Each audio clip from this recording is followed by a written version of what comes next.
Oi gente, que ajuda pro Chamado Sul. O vídeo de hoje está um pouco atrasado devido a problemas técnicos, mas mais cedo ou mais tarde finalmente chegou o vídeo de thrillers.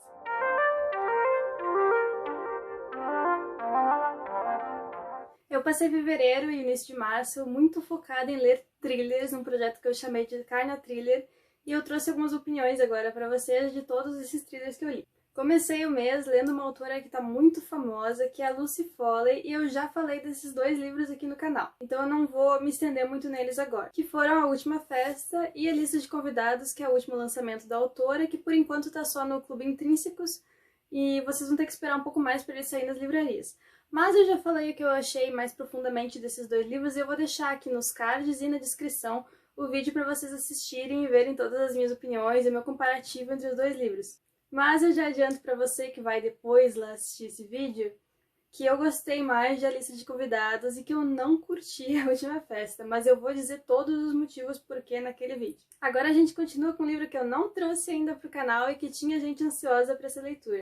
Minha Irmã Serial Killer, da Oikan Berfeit. Esse livro acabou não sendo exatamente um thriller, ele é mais a história da relação entre essas duas irmãs, em que uma delas pode ser que seja uma serial killer, e a gente vai conhecer um pouco de qual que é a história delas, como que elas chegaram ali. Basicamente, nessa história a gente tem duas irmãs, a Corede e a Ayola.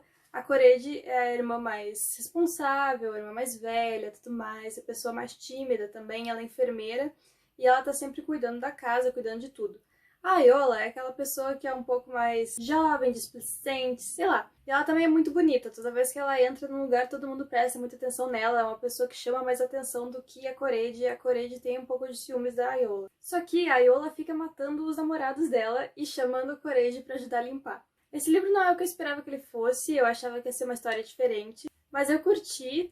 Acho que vale a pena a leitura, até porque é um livro pequenininho, você não gasta muito tempo lendo ele. Foi um dos que eu mais gostei de ler nesse Carna Thriller, acho que foi uma leitura muito agradável, eu tava na praia lendo, então acho que foi muito bom por causa disso também. Tem uns momentos que tem um aprofundamento das personagens, mas eu acho que não chega a ser muito fundo.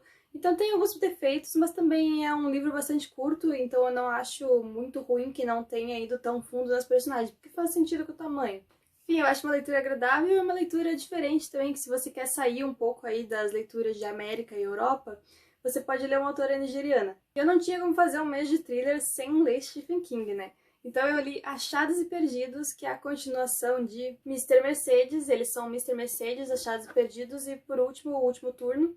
Eu gosto bastante de Mr. Mercedes, acho que tem uma vibe diferente do que a maioria dos livros do King que eu conheço, porque eu vejo muito mais os livros em que ele escreve terror mesmo, coisas sobrenaturais, e Mr. Mercedes é um livro de detetive. Nenhum dos dois livros é do tipo que você fica se perguntando o que aconteceu, quem foi que matou fulano e tudo mais, tem que descobrir.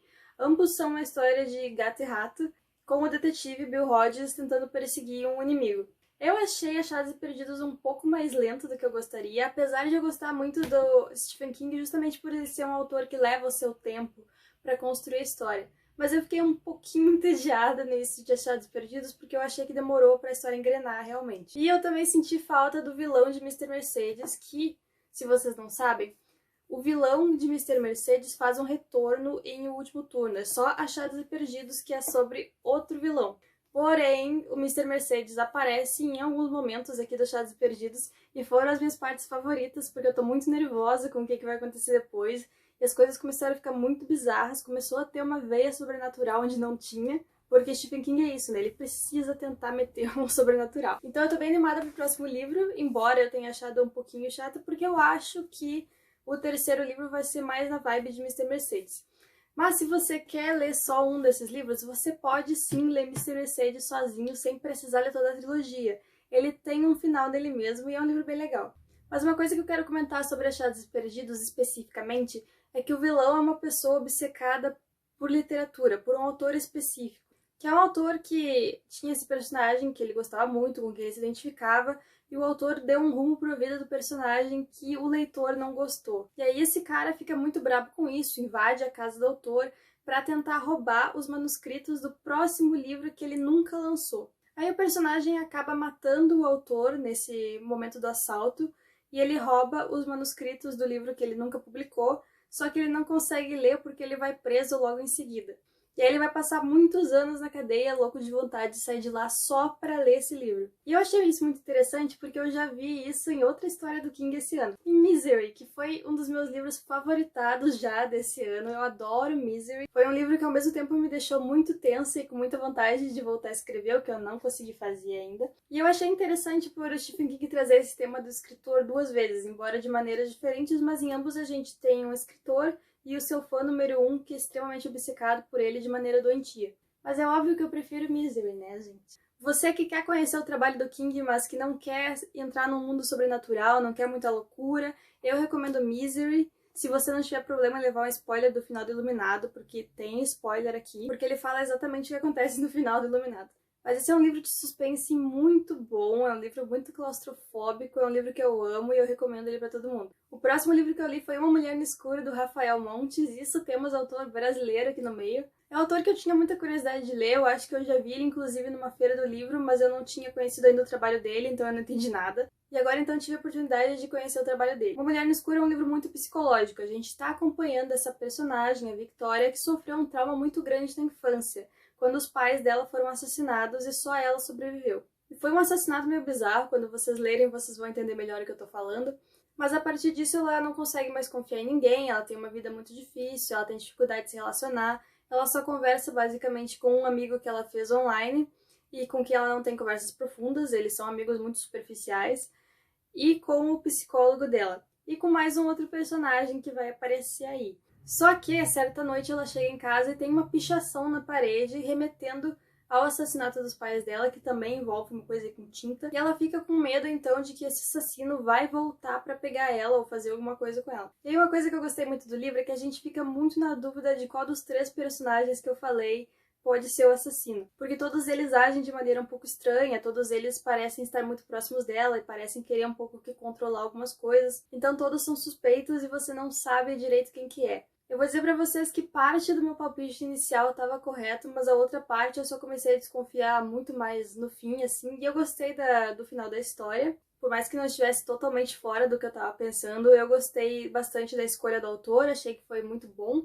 Achei que qualquer outro final não combinaria o suficiente com a história, então esse é o final certo. E também preciso dizer que as minhas amigas reclamam que eu penso demais quando eu tô lendo os livros e eu descubro todo o plot quando não deveria. Então, pelo jeito, o negócio pra você ler thriller é você ler focado e não parar pra pensar, pra você não adivinhar o plot antes do final. Em termos de escrita, eu fiquei um pouco entediada em alguns momentos, comecei a acelerar um pouco a leitura, porque eu não queria ficar lendo tanta descrição, tanta reflexão da personagem, mas eu gostei bastante da história, foi uma das melhores histórias que eu li nesse mês aí de thrillers, e eu vou recomendar esse livro pra vocês, eu acho legal a gente trazer um escritor brasileiro aqui pros thrillers, e eu gostei da história dele, gostei muito de conhecer o trabalho dele, espero conhecer outros, por exemplo, O Vilarejo, é um livro que eu tô com muita vontade de ler agora. E o último thriller que eu li foi O Homem de Giz, da C.J. Tudor, que é outra autora, assim como a Lucy Foley, que tá muito famosa nesse mundo dos thrillers e que tá inclusive com lançamento agora no Brasil. Eu acho que é Garota em Chamas, alguma coisa assim. E também é uma autora que eu não tinha lido ainda, foi a primeira vez, então estamos aí nessa primeira experiência com ela também. E não posso deixar de fazer comparativo com Lucy Foley. Por quê? Porque Lucy Foley tinha um plot muito bom em A Lista de Convidados. A Lista de Convidados. Eu não vou falar da Última Festa porque eu não gosto da história de Última Festa, não gosto de nada. Polêmica.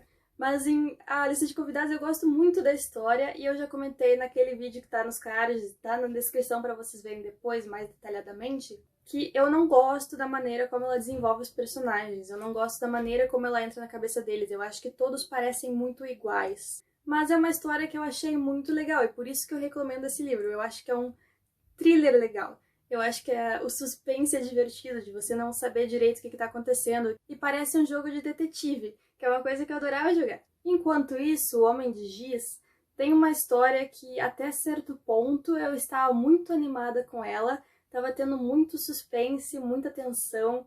E no final das contas, da maneira como se desvela, eu não gostei. Eu achei fraco, porém é um livro que eu não deixaria de recomendar porque eu gosto muito da maneira como os personagens são abordados. Eu achei eles muito mais ricos em pensamentos, em reflexões, em suas personalidades. Achei as relações entre os personagens muito interessantes. Então a gente tem aqui dois polos, se você é uma pessoa que prefere a história ou se prefere o personagem. Eu tendo a ir pro lado do personagem, mas eu sei que muitas pessoas preferem uma história boa do que ter personagens bons. Então a gente tem aqui duas opções para dois gostos diferentes. Se você já sabe qual das duas coisas você gosta mais, você já pode escolher dessa maneira. Mas falando um pouco da história do Homem de Giz, a gente vai ter um grupo de crianças, de amigos, uma vibe meio Stranger Things, bicicletas, anos 80, todos rejeitados, o pessoal faz bullying com eles, esse tipo de coisa. E a gente vai ficar indo e vindo, então, entre os anos 80 e 2016, em ambos os momentos com a narração do Ed, que é um dos meninos desse grupo de amigos. A história começa quando um professor chega na cidade e começa a acontecer umas coisas estranhas. E esse professor dá um balde de giz para um desses meninos de presente de aniversário, e o Ed, então, dá a ideia de eles terem cada um a sua cor de giz, e poderem se mandar mensagens secretas uns para os outros só por diversão, usando o giz. Só que aí eles começam a receber mensagens com giz branco, que não é o giz de nenhum deles. Tem o menino que tem o giz azul, o outro tem o giz vermelho, mas ninguém tem o giz branco. E é sempre umas coisas meio estranhas. Por exemplo, tem um menino que morre, daí aparece uma mensagem com giz branco dele morto. Nesse sentido, é uma história bastante tensa, porque você vai vendo as coisas e não consegue entender o que está acontecendo, você não consegue entender quem que é o culpado, você não consegue entender como que as coisas se relacionam. E eu achei muito interessante essa coisa toda de mensagens secretas. Teve uma pegada um pouco sobrenatural umas horas, mas eu acho que foi coisa da cabeça do personagem, mas que eu curti bastante pelo efeito de te deixar com medinho. Mas é isso, no final das contas eu achei o final um pouco... sabia? Mas eu vou dar outra chance para a autora, eu quero ler talvez O que Aconteceu com Anne, ou até esse livro novo dela, Garota em Chamas, porque eu realmente gostei da maneira como ela escreve, da maneira como ela desenvolve os personagens, então eu acho que ela pode se dar melhor com outra história. E agora, eu acho que eu falei de todos os thrillers. Se você for comprar qualquer um deles, por favor, usa o link que tá na descrição, porque eu ganho uma pequena comissão quando você compra por ele. E daí eu posso investir em outras coisas, um microfone melhor, uma luz melhor, esse tipo de coisa. Ou nos livros que eu trago aqui como lançamento, inclusive tem um aqui comigo. É Assim que se Perde a Guerra do Tempo, da Amal El-Mohtar e do Max Gladstone, são dois autores, que é uma ficção científica com romance. Estou muito curiosa para saber dele e já comecei essa leitura, vou trazer ele em breve para vocês. E tem outros lançamentos sempre chegando por aqui que eu vou sempre trazer para vocês assim que possível. Antes de você ir embora, deixe seu like, se inscreve no canal, ativa o sininho e ativa no seu celular as notificações do YouTube para você saber tudo que eu posto por aqui. Me segue nas minhas redes sociais, é tudo Gil Seco. Tirando o TikTok, que eu acho que é Gigi Seco, porque alguém pegou o meu nome primeiro. Pelas minhas redes sociais, eu vou te avisar quando a lista de convidados chegar em edição para as livrarias. E muitas outras coisas também que eu tô fazendo, o que eu tô lendo. Então é isso, gente. Até mais.